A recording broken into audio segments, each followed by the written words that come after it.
গাজায় দীর্ঘ কয়েক মাসের ইসরায়েলি অবরোধের পর যখন দুর্ভিক্ষে মানুষ প্রাণ হারানো শুরু করেছে, ঠিক তখনই আন্তর্জাতিক চাপের মুখে অঞ্চলটিতে ত্রাণ প্রবেশের অনুমতি দিয়েছে ইসরায়েল। পাশাপাশি আবারও আকাশপথে উড়োজাহাজ থেকেও ত্রাণ ফেলা শুরু হয়েছে। মার্কিন সম্প্রচার মাধ্যম সিএনএনের প্রতিবেদন থেকে এই তথ্য জানা গেছে। প্রতিবেদনে বলা হয়েছে, আন্তর্জাতিক চাপ ও গাজার বাসিন্দাদের দুর্ভিক্ষের পরিপ্রেক্ষিতে অবশেষে সহায়তা পাঠানো শুরু হয়েছে ফিলিস্তিনের গাজার উদ্দেশ্যে। আজ রোববার সকালে মিশরের রাষ্ট্র পরিচালিত টেলিভিশন আল কাহেরা নিউজ জানিয়েছে, ত্রাণ সহায়তা বহনকারী ট্রাকগুলো গাজার দিকে রওনা হয়েছে।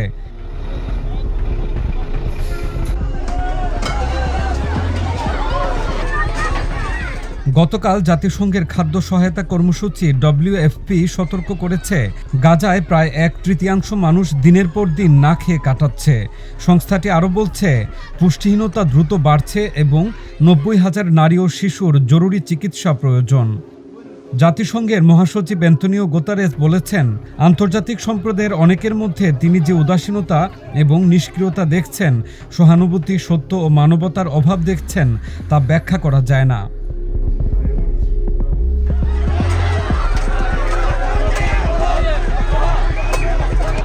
অ্যামনেস্টি ইন্টারন্যাশনাল গ্লোবাল অ্যাসেম্বলিতে ভাষণ দিতে গিয়ে গুতেরেস বলেন, 27 মে থেকে 1000-এর বেশি ফিলিস্তিন খাদ্য সংগ্রহ করতে গিয়ে নিহত হয়েছেন।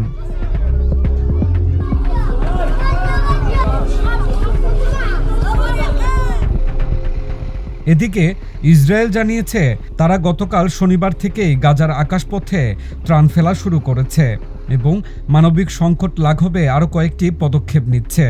ইসরায়েলি সেনাবাহিনী বলছে, জাতিসংঘের ত্রাণবহরের নিরাপদ চলাচলের জন্য মানবিক করিডোর চালু করা হবে এবং ঘনবসতিপূর্ণ এলাকায় মানবিক বিরতি কার্যকর করা হবে। ইসরায়েলের দাবি, তারা যথেষ্ট খাদ্য ঢুকতে দিয়েছে এবং জাতিসংঘ এই খাদ্য যথাযথভাবে বিতরণ করতে ব্যর্থ হয়েছে। অন্যদিকে জাতিসংঘ বলছে, ইসরায়েলি বিধিনিষেধের মধ্যেই তারা যতটা সম্ভব দক্ষতার সঙ্গে কাজ করছে। অপরদিকে আকাশপথে ত্রাণ সরবরাহের বিষয়ে ইসরায়েলি সেনাবাহিনী জানিয়েছে, এই ত্রাণ ফেলা হবে আন্তর্জাতিক ত্রাণ সংস্থাগুলোর সঙ্গে সমন্বয়ে। এতে থাকবে 8 ব্যাগ সহায়তা, যার মধ্যে আটা, চিনি ও টিনজাত খাবার রয়েছে। উত্তর গাজায় ত্রাণ পড়েছে বলেও নিশ্চিত করেছে ফিলিস্তিন সূত্রগুলো। আজ রোববার সকালে ইসরায়েলি সেনাবাহিনী জানায়, তারা মানবিক করিডোর ও নাগরিক কেন্দ্রে মানবিক বিরতি চালু করবে, তবে বিস্তারিত কিছু জানানো হয়নি।